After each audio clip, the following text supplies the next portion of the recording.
حضرت ابو ہریرہ رضی اللہ تعالیٰ عنہ بیان کرتے ہیں، رسول اللہ صلی اللہ علیہ وآلہ وسلم نے میرا ہاتھ پکڑ کر فرمایا، اللہ نے مٹی زمین کو ہفتے کے دن پیدا فرمایا، اتوار کے روز اس میں پہاڑ پیدا فرمائے، پیر کے دن درخت پیدا فرمائے، مکروہ چیزیں منگل کے دن پیدا فرمائیں، بدھ کے روز نور پیدا فرمایا، جمعرات کے روز اس میں چوپائے پھیلائے، اور حضرت آدم علیہ السلام کو جمعہ کے دن عصر کے بعد مخلوق میں سب سے آخر پر پیدا فرمایا، اور دن کی آخری گھڑی عصر اور شام کے درمیان ہے۔ مشکوٰۃ المصابیح حدیث نمبر 5734۔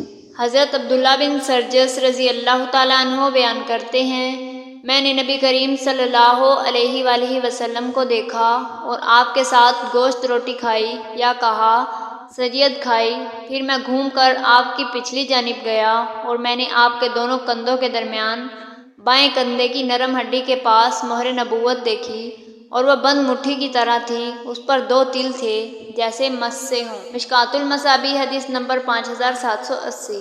حضرت امام بخاری رحمۃ اللہ نے یہ اضافہ نقل کیا ہے، حتیٰ کہ نبی کریم صلی اللہ علیہ وآلہ وسلم غمگین ہو گئے۔